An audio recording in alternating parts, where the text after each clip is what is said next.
I'm Miss Ray. I'm on a mission to help people believe in themselves, and one way to do that is to write better essays. And so I decided today to go ahead and search for a fourth grade essay example, and we are going to see how we can improve this essay together. Okay, let's take a look. Okay, so I did a random internet search and I came up with this essay that was given an overall score of 5, and 5 is a top score. And this says this is great for level 5 writing sample. Compare your home, village, or city to the place you live now. Describe things that are the same and different are the requirements. So we're going to take this lovely, what I can really just call a paragraph. And we're going to take the instructions as well. So usually when someone's in 4th or 5th grade, at least in the United States, that's when students are introduced to the idea of the 5-paragraph essay. One of the classes that I do kind of breaks down the 5-paragraph essay, and you might know it as like the burger essay. A lot of people know it's the burger essay. I'm just changing some things because I want to be able to read this clearly. So, okay. So the two places I have lived are very different, but they are the same in some ways. First differences are the population and the climate. So I instantly want to know, where are these places? I have no clue. Maybe it's obvious to the person who assigned this, but I don't know. So one way that we can flush this out is by stating I would ask the author to state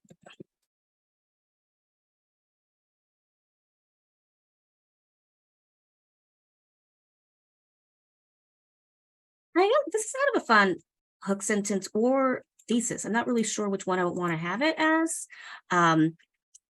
If I use this as the thesis, and the essay question is compare your home, village, or city to the place you live now, then sure, this could work as a thesis. I would probably start with something about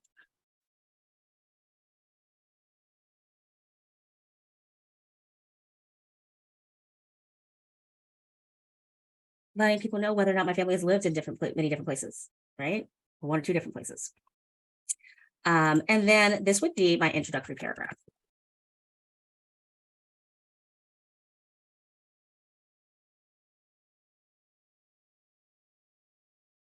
So if I answer this question and this question, then this will be my thesis. This is my introductory paragraph. I'm actually going to just underline this.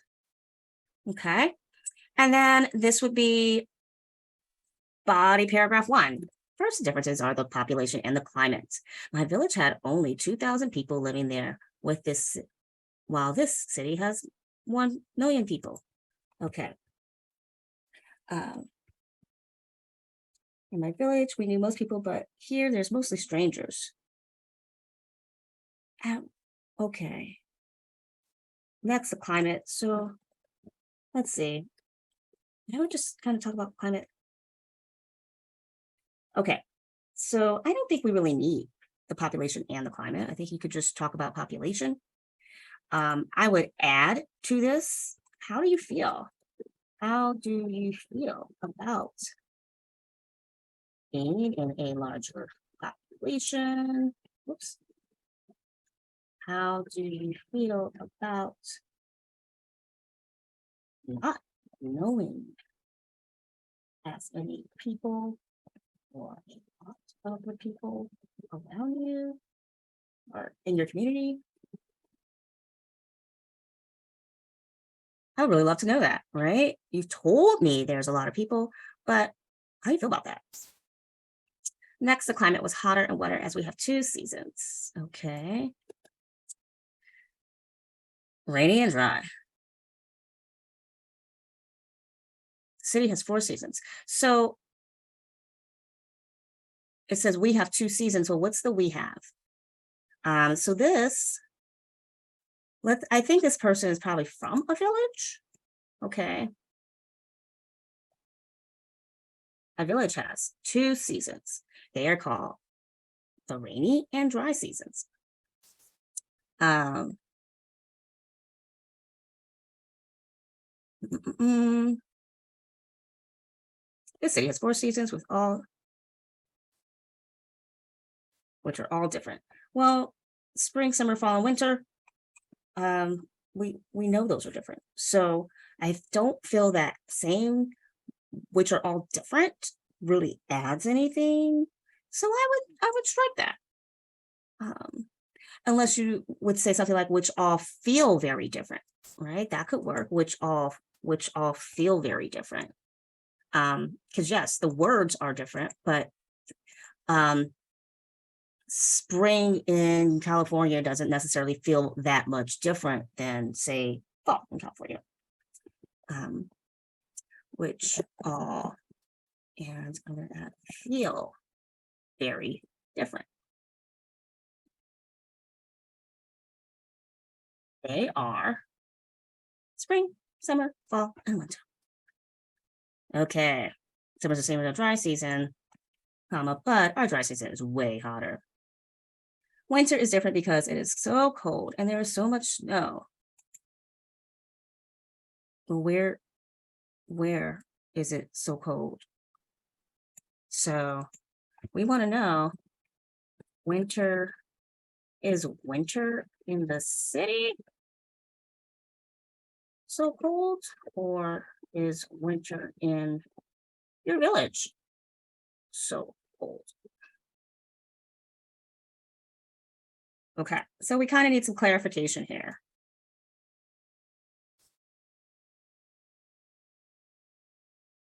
Give me some clarification.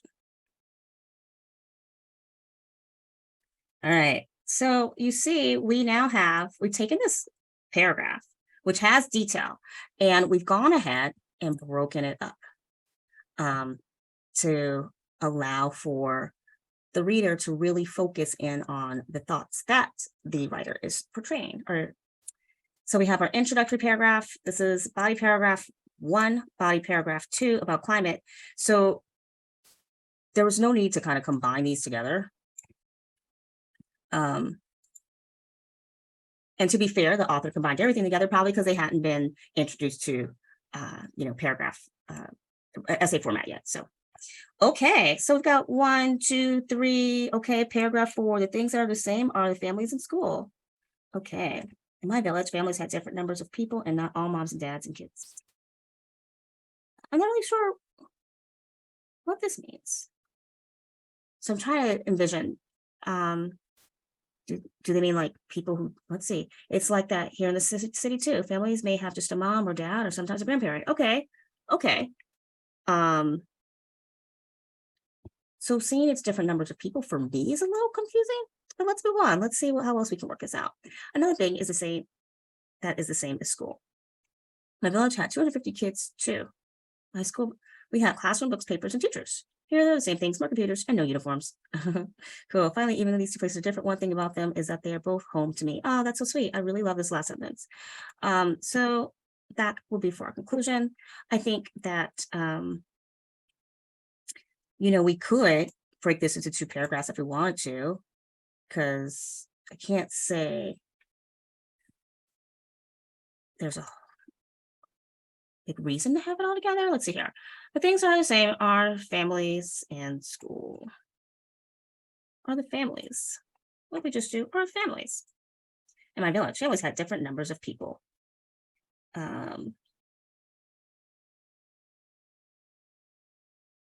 I don't think we need this part because you say it's the same.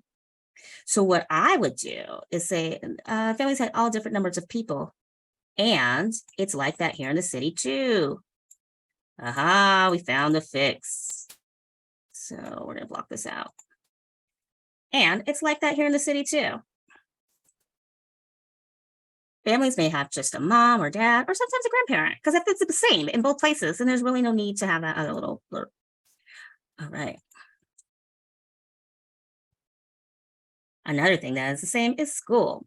My village school had 250 kids. We had classrooms, books, paper, and oh, okay, your village school had 250 kids too. Mhm. Wait, okay, we have classroom, books, papers, and tutors. Here, there are the same things.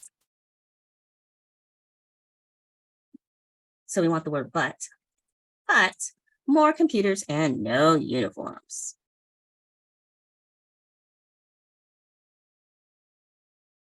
Finally, so this is where I know students are learning to use fun little sentence starters: first, next, second, third, finally, in conclusion. However, if it's not a speech, then is it really final? So I always encourage my students to um, branch out. There are so many other word options. So unless it is something that truly is final, then there's really no need to say finally. So I would get rid of that. I don't think you even need it. Even though these two places are different, one thing about them is, even though these two places are different, but then you say they have similarities. So I would probably say, even though there are many differences between these two places,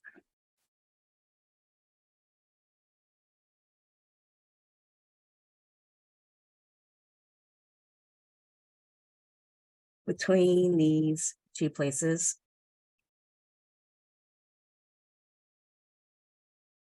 um, you know, there are many differences between these two places.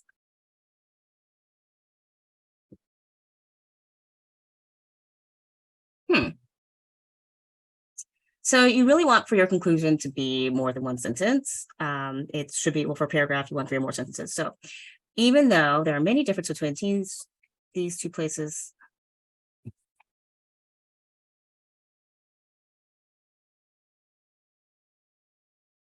hmm, or maybe despite the many differences between these two places. Oh, even though there are many differences between these two places, one thing about them, um,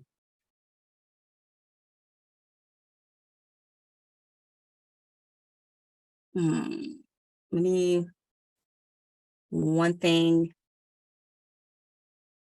that they have in common, that might be a little extra fancy for fourth grade. One thing they have in common. Well, I'm gonna put that anyway. Even though there are many differences between these two places, one thing about them is that they're both home to me. No, we're gonna leave it because that's that's a person's feeling. So that's fine. Um, so how do we expand this, right? Because I did say we need at least two more sentences here. So I would expand this by going back to something mentioned in the introductory paragraph. Remember, the introductory paragraph was really just this one sentence um, that said, hey, I've lived in different places. So if we had something about how many places you've lived in, or the two places, we know the two places, I would put something here about, so we want to revisit something from the introductory paragraph. And let's look at the original question. Compare your home village or city to the place you live now. Describe things that are the same difference. So, um,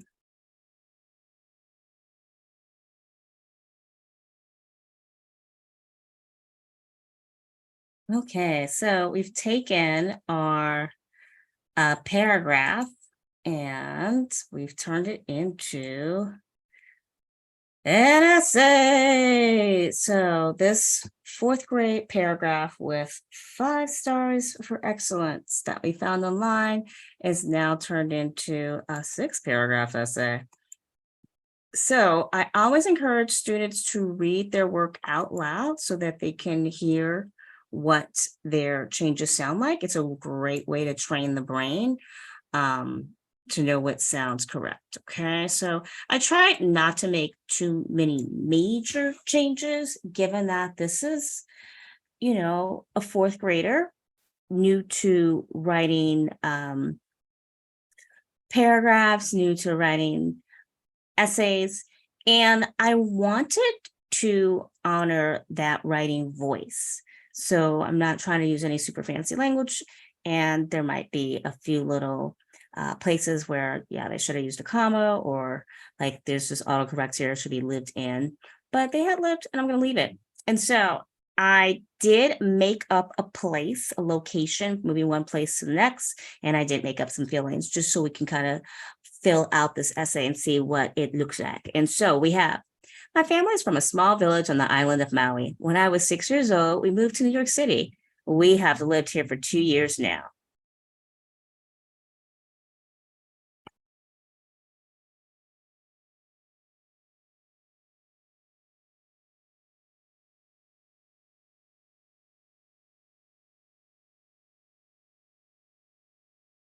My family is from a small village on the island of Maui. When I was 6 years old, we moved to New York City. We have lived here for 2 years now because of my mom's job.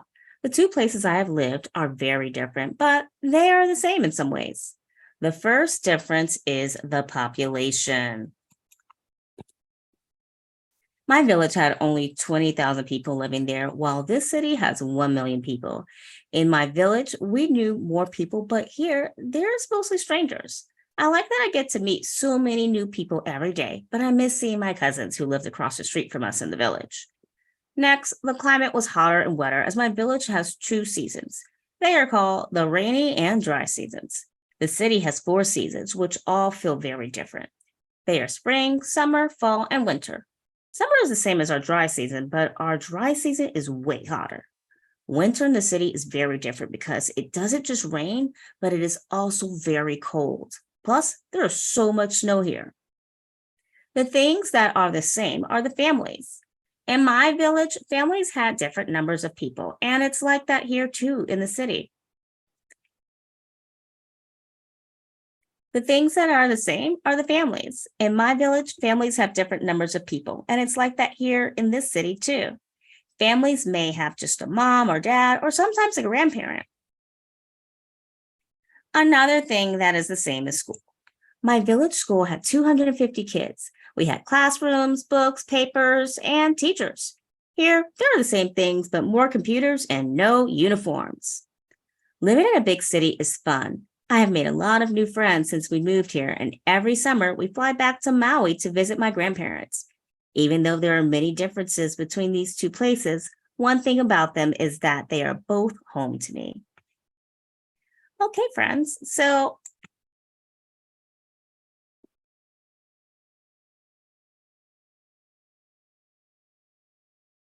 reading reading other essays, other paragraphs, and then trying them out for yourself is a great way to go ahead and train your brain to write better essays. Hope you found this helpful and have a great day. Hope you found this helpful. And remember, if you hope you found this helpful, and remember, you can do anything you put your mind to.